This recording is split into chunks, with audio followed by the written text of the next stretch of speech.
The Castleberry Airport wasn't that big, but it was at a convenient location to be used as a hub for different airline connecting flights. I called home a few times to let my wife, Marcia, know that the flight was delayed, but there was no answer. I figured she was out shoveling the walk. She thought it was better to shovel 3 or 4 times with light snow than one time with a thick cover. I was the one that usually did the shoveling, so I was sort of glad that she would get to enjoy it while I was gone. Marcia and I had been happily married for 22 years. We had 2 sons in college, so when I had to take my trips, she was left alone. Once in a while, she would go along if it were an interesting location, but usually she was content to stay home. The best part of the trips were the "welcome home, love" when I got back. It always seemed to make the separation worthwhile. Watching the snow had a slightly hypnotizing effect on me after a while. Stretching my legs seemed to be a good idea, so I wandered over by the VIP lounge. I recognized one fellow traveler sitting at a table with 3 other stranded souls. He noticed me as I entered and waved. "Eddie, sit down and join the Cheating Hearts Club." I remembered that his name was Duncan, but I had never met the rest of the bunch. "I assume you are all Hank Williams fans?" "Sorry, Eddie. You missed on that guess." "Hi. I am Archie." The biggest guy at the table held out his hand as a gesture of welcome. The rest of the group quickly followed. "The truth is, we are all victims of cheating wives. When we figured that out, we formed the club. All this happened within the last hour, of course." The explanation was accompanied with a chorus of sounds and cynical laughter from around the table. The youngest guy in the group, who identified himself as Bryce, called the waitress over and ordered another round of drinks. They were about 3 rounds ahead of me at this point, so I was the only one who was completely sober. I was a poor drinker at best. As the newest member, I got to pick up the latest tab. "Sorry, fellows, I would be happy to sit and chat about your marital woes, but I can't join your club since I am happily married." Cedric, the oldest member of the group, thought that was funny. After a sarcastic, but friendly laugh, he looked around the table. "I think our newest member is in denial." It appeared that a little good-natured ribbing was the initiation to join the informal, impromptu group. But I didn't mind. After about 10 minutes of generic chit-chat, Bryce looked over to me. "So, Eddie, tell us. What is your loving wife doing as we speak, and what is your secret for keeping her happy?" "Well, with the snow coming down as it is, I assume she is out shoveling off the driveway." "Why do you figure that she is doing that?" "Well, she is not answering either the house phone or her cell. She must be outside." "Would she normally expect you to be calling her now?" "No. I usually wait until I am settled in. Tomorrow morning sometime." A low groan spread around the table after I uttered that. They were all expressing disbelief in my statement. "What? What the hell are you trying to say?" Cedric decided to speak up. "Let me get this straight. You leave the house, on a trip, out of town for a week, and your wife, all of a sudden, is not available on the house phone, or her cell phone. Does this happen much, normally?" "What do you mean?" "Think about it. How often is your wife in a situation where you cannot contact her on one of the phones?" "Never. That is why I believe she is out shoveling the driveway." I was rewarded with another round of groans. I took out my cell and dialed our home phone and Marcia's cell phone. There was no answer on either of them. I ended up having to contend with 4 smirks from 4 cynical drunks. The hell with it. I needed another drink. I was trying to think of a way to get the guys to lay off of me for a while. "How did you vagabonds get to be so bitter about all of this?" "Lots of couples split up. It's not a big deal nowadays." "Well, we all split because our wives had affairs. None of them were what you would call normal divorces. They were all the results of infidelity on the part of the wife." "And how did you all find out about these affairs?" Archie sort of volunteered to go first. "I was just getting ready to go to work one day, when I caught the tail end of a conversation my wife was having. All I heard were the words, 'hot tub and wine.' For the past few weeks before this, my wife, Joan, had gotten into the habit of erasing the phone calls from her cell phone, immediately after she was done. I noticed her doing it, but didn't think anything about it until this point. For some reason, things did not feel right. Between her recent attitude and the bits from the phone call, I got curious. I waited until she walked out of the room and then picked up her phone. She had 8 speed dial numbers. All of them were family or friends except the last one. I could not figure out why my wife would have the number of a nail salon preloaded into her cell phone. I wrote down the number and left for work. I got the feeling some of the guys heard this story before, but I was anxious to hear the rest. My secretary had no trouble at all finding out who the nail salon phone number really belonged to: Todd Mitchell, a local real estate agent and friend of the family. I made a few phone calls and discovered that only 2 motels in town had hot tubs, and only 1 room had been reserved for the day. I called my wife and asked if she wanted to meet for lunch. She said she couldn't because she had to meet her friend, Janet. Since that was bullshit, I figured she was going to meet Todd over the lunch hour. I loaded his phone number in my cell and left for the Rainbow Motel. Duncan ordered another round of drinks, but I switched to Coke. Archie continued with the account of his wife's dalliance. Todd arrived at the motel before I did and parked his Mercedes in front of room 117. I parked a few spaces down from it. I only had to wait a few minutes until Joan's Civic entered the back lot. I got out of my car and leaned on the fender. The expression on her face was unforgettable as she recognized me. She knew that I had seen her and had no option except to park and get out. She tried desperately to convince me that Janet was meeting her there and they were going to just drive 1 car to the restaurant. I didn't say anything, but just smiled. She stopped talking, and I took out my cell phone and dialed the new, preloaded number. When Todd answered, I said, "Joan is going to be a little late today, and they are towing your car away." My wife stood with her mouth agape as Todd jerked the door of the motel room open to see what was happening to his Mercedes. By that time, I was standing by the door. When he rushed out, he tripped over my extended leg and fell right on his face. A swift kick to his genital area completed things. I quietly got into my car and drove to the lawyer's office.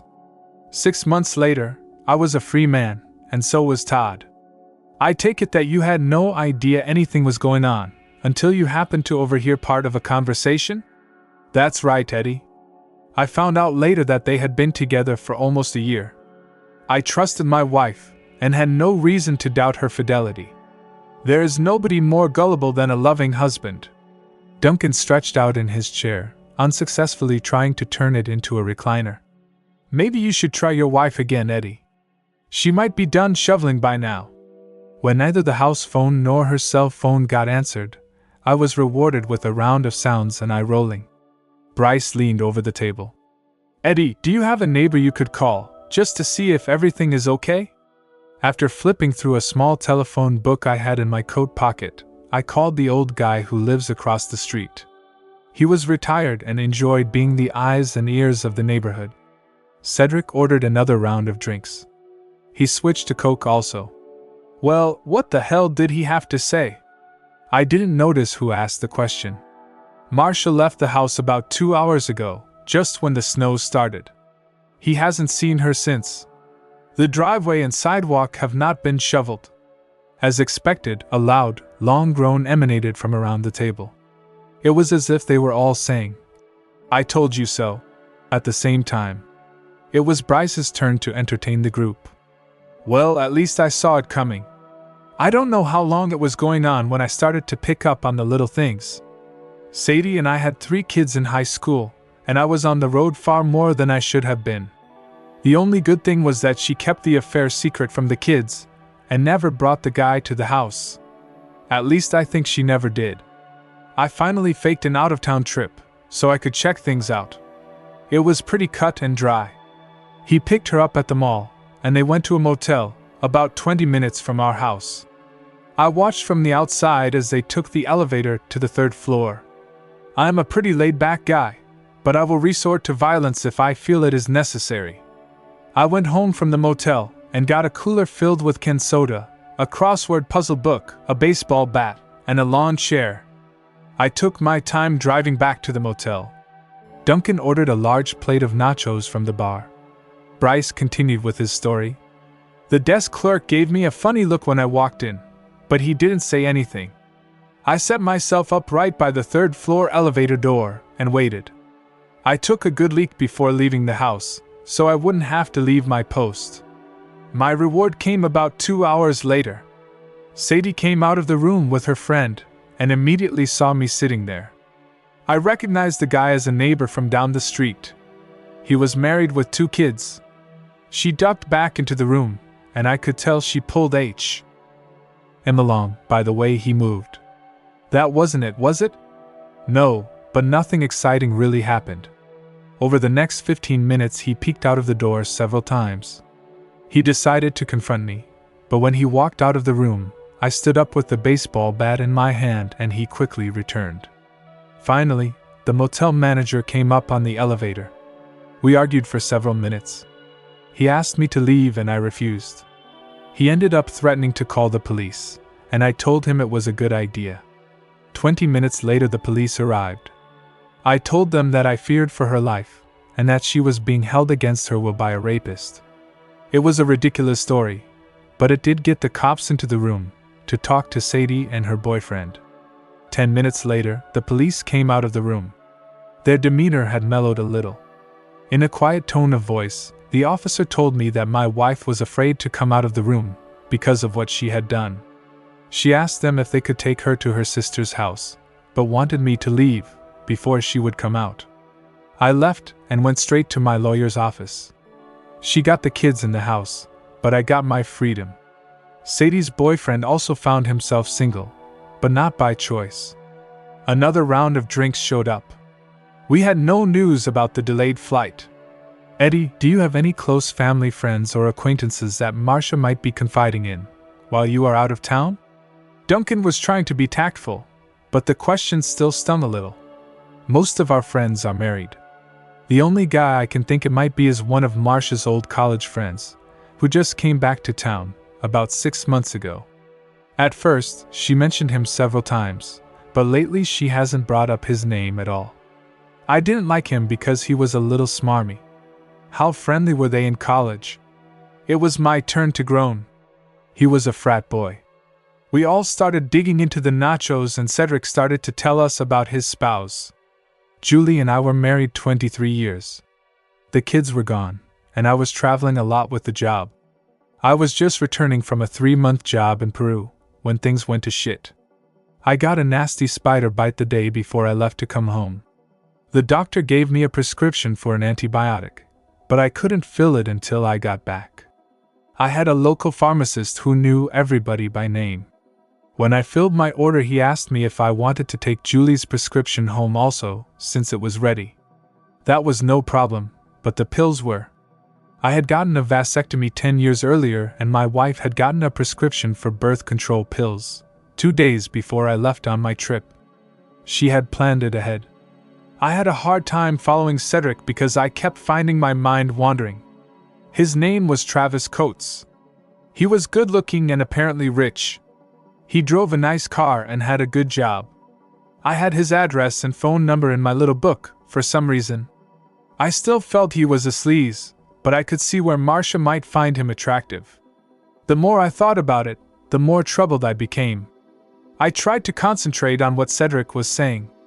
I didn't say anything to Julie about the birth control pills. When I got a chance, I pulled the past few months' cell phone bills and checked the calls.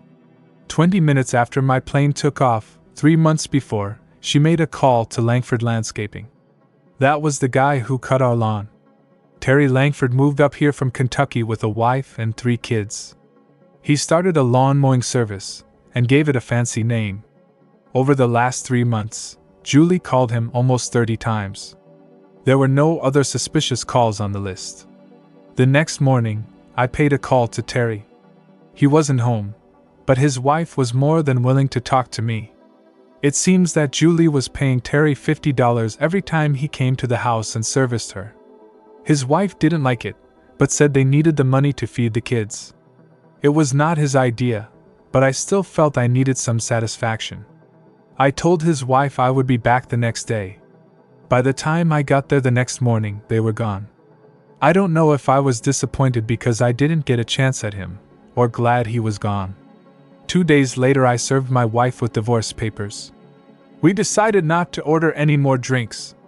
Well, Eddie, what have you decided to do? I know this sounds stupid, but it doesn't look like we are going anywhere for a while. Since the plains are snowed in, how do you guys feel about a road trip? In this weather?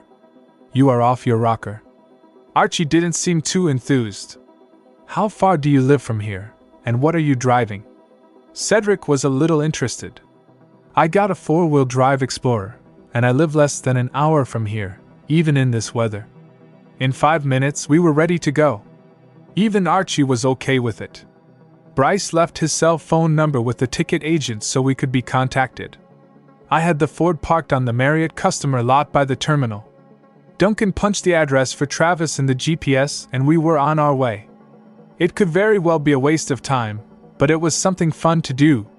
Duncan, you still have your story to tell and we are definitely a captive audience. Why don't you start? It all happened about 3 years ago. My wife, Kelly, and I belonged to a civic club. We would get together weekend evenings for dancing, drinks, and a meal out. The guys usually ended up in the basement playing poker, while the women did whatever they usually do.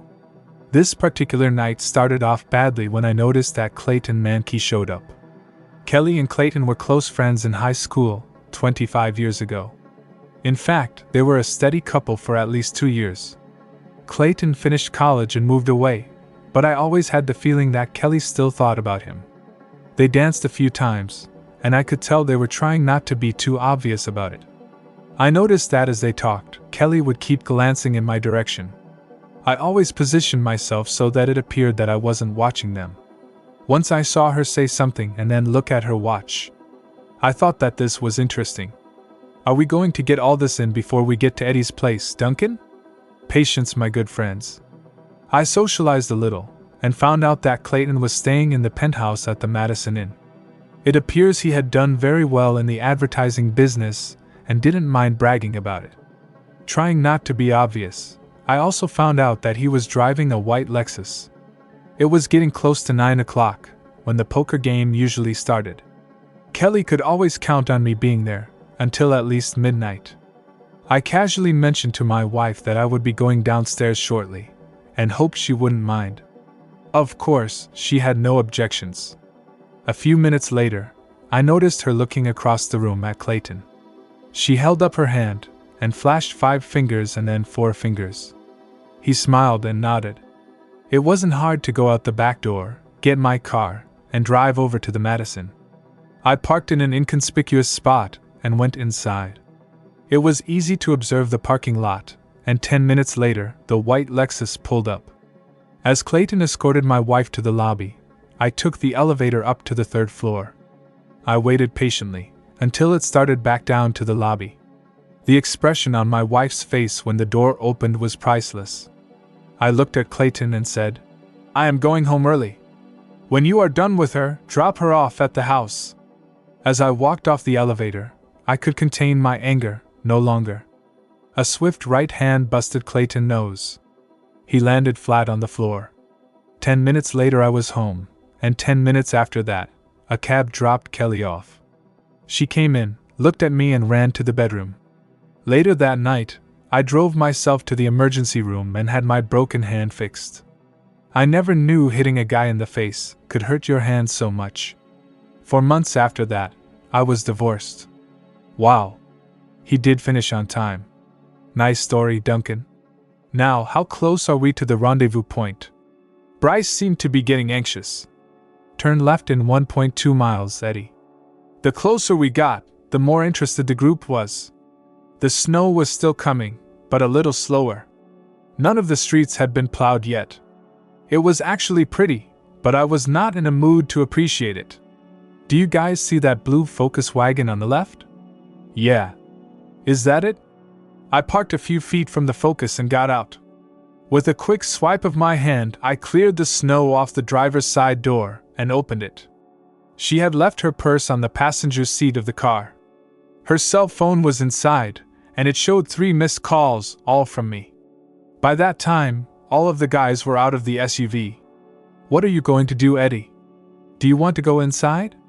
The 5 of us could give the guy a hell of a scare. That's a good idea, Archie, but I think I'll go low-key on this one. Can one of you guys drive the SUV back to the parking lot? Duncan jumped in. Hey, no problem. We can just backtrack with the GPS if we get lost. About that time, Bryce's cell phone rang. The flight would be ready in an hour. We had just enough time to get back. Cedric and Archie got all the snow off the wagon, and we were on the way to the airport in no time. I parked the Focus beside the Explorer in the courtesy lot. I would only be gone 5 more days. By that time, Marcia would have figured out what happened. If she reported the wagon to the police, they would locate it with no trouble. I am sure she would be struggling to come up with some type of explanation, but it would be in vain. Tomorrow, I will contact my lawyer. In 6 months, I will be a member of the Cheating Hearts Club. The odds of all 5 guys getting together again was pretty slim, but we did have an interesting evening. It took me over a year to destroy Travis. I called in all the favors I had coming from friends over the years. He had built his career on slick talk, but didn't have the skills and knowledge to back it up. I would have loved to carry my revenge further, but he disappeared overnight. The house was sold, and I ended up having to give half of the proceeds to Marcia. She got no alimony or pension rights. Somehow, all of our friends and relatives were able to find out the cause of the separation. Marcia was not happy.